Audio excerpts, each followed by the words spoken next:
Molt bona nit, a partir d'ara 60 minuts per repassar l'actualitat. Comença Torn de nit, ho fem com sempre amb l'entrevista. I avui ens acompanya la Imma Manso, ella és alcaldable pel Partit Popular, per aquestes municipals, s'estrena com a cap de llista, no s'estrena amb aquest plató perquè ens va acompanyant al llarg de tota la temporada als nostres debats, però suposo que una gran responsabilitat per vostè i també una satisfacció de que el partit hagi confiat en la seva persona, no? Home, la veritat és que estic molt contenta, estic entusiasmada, perquè he nascut a Lleida, he viscut sempre a Lleida, els meus fills són de Lleida, em vaig casar a Lleida, treballo a Lleida, els amics meus són de Lleida, és a dir, que ja més important per una persona que representar i, si escau, ajudar a les persones que l'han acompanyat al llarg de la seva vida. Per mi és un gran honor i aprofito des d'aquí per donar les gràcies a la direcció del partit per aquesta confiança que ha depositat en mi i que ha sigut un honor.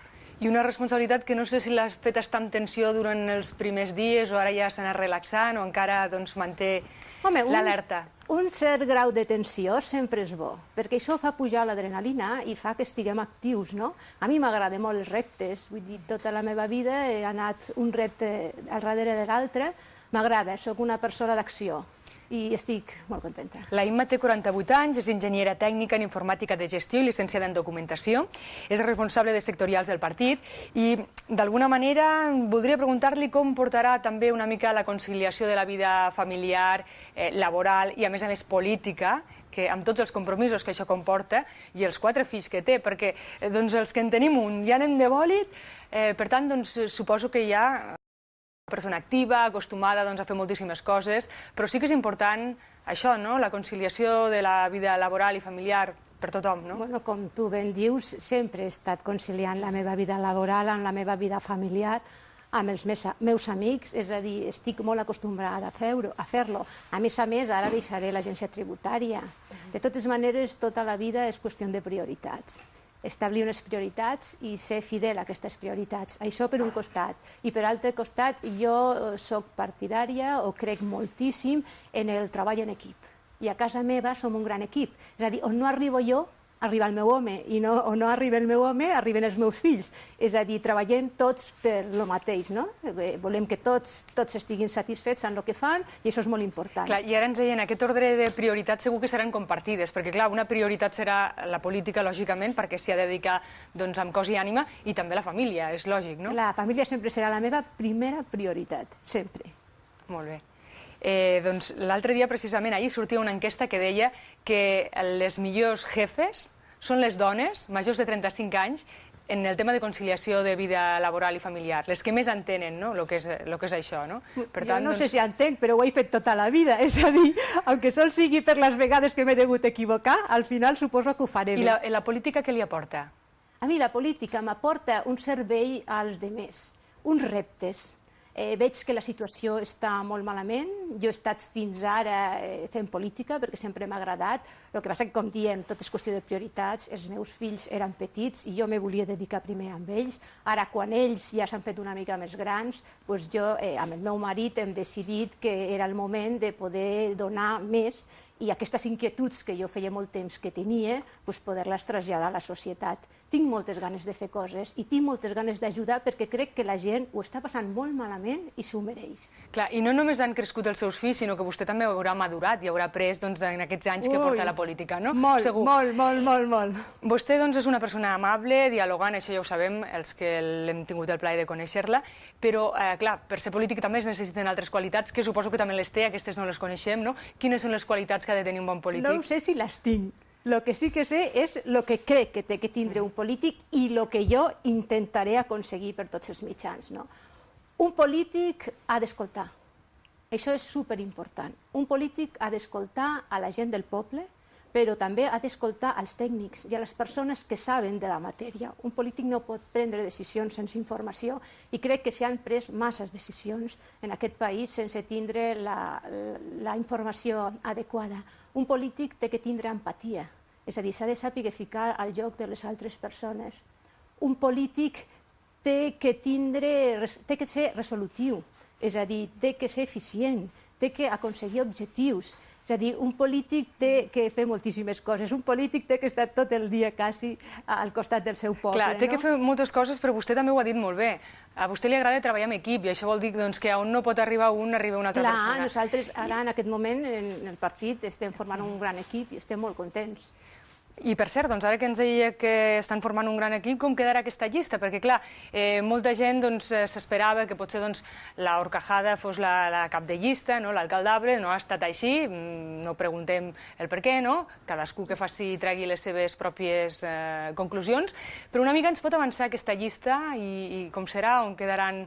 No sé si ella, per exemple, queda en tercer lloc, si es parla és així o no? Sí, ella està en tercer lloc perquè considerem que ha fet una bona tasca a l'Ajuntament. És més, ara està ella a l'Ajuntament, parlem molt sovint, ella me va traslladant els que es va parlant als plens i anem decidint a partir d'ara tot com se farà. El número 2 serà el nostre secretari general, el Salvador Puy, i la resta de la llista no està encara decidida, però sí que som un equip de moltes persones que, aunque no tindran responsabilitats de llista, sí que estan molt il·lusionades. Des d'aquí voldria agrair a les noves generacions del Partit Popular. Que demà presenten les noves generacions, per cert, no? Jo ja he tingut diverses reunions amb ells i he vist que estan molt il·lusionats. Són gent que pensa que des d'Espanya, com si diguéssim, se li ha trencat una mica el futur, el senyor Zapatero, i que estan molt disposats a lluitar perquè són molt conscients del que el que se faci ara, ells seran els que el patiran, entre cometes, i estic molt contenta perquè veig a la joventut molt il·lusionada i això és el futur d'un partit. I tornem una miqueta a la llista perquè no sé si ens podrà avançar alguna coseta més. Ens ha dit el segon, el senyor Puy, la senyora Horcajada, aquesta és una informació que ja era pública, i no sé, incorporaran algun independent que ara està tan de moda, per exemple, alguna cara que ens pugui sorprendre, alguna cosa, no sé? Estem oberts a tot, però en principi estem barrejant diversos noms, però no tenim cap nom decidit. Encara no han arribat a cap conclusió. No. Doncs precisament avui s'acomiadava l'Isidre Gavín com a cap de posició, també com a regidor de l'Ajuntament de Lleida, on ha estat tant temps.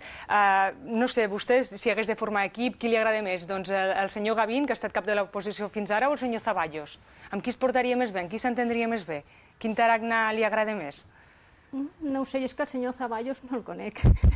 No puc opinar, del senyor Zaballos com persona, no puc opinar. Però el poquet que ha vist? Sembla que és una bona persona, però el senyor Gavín també és una bona persona. És a dir, jo no m'agrada decidir sense informació, com ja he dit abans, que és una de les qualitats que té que tindre un polític, i jo me cenyiré a lo que crec.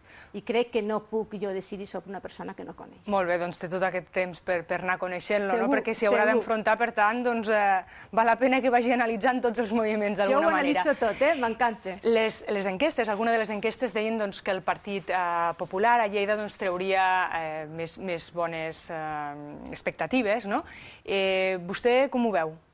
Són molt optimistes, lògicament? Jo ho veig molt bé, però ho veig molt bé perquè el panorama és bo, l'escenari en què ens movem és molt bo.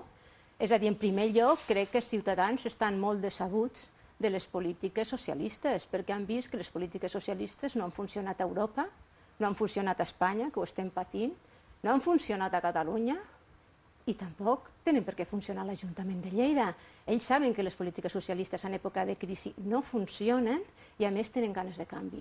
I saben que el canvi passa pel Partit Popular, perquè nosaltres ja ho vam arreglar una vegada.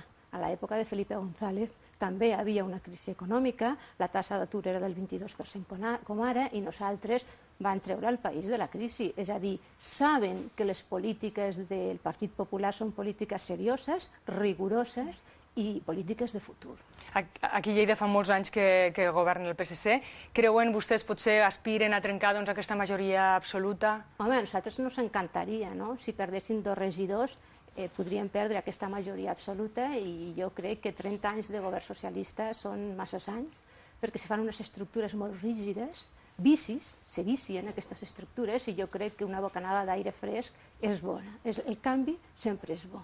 Molt bé, doncs, enquestes que marquen una sensible pujada del Partit Popular, a les que vostès s'hi agafen amb optimisme. Crec que serà més que sensible.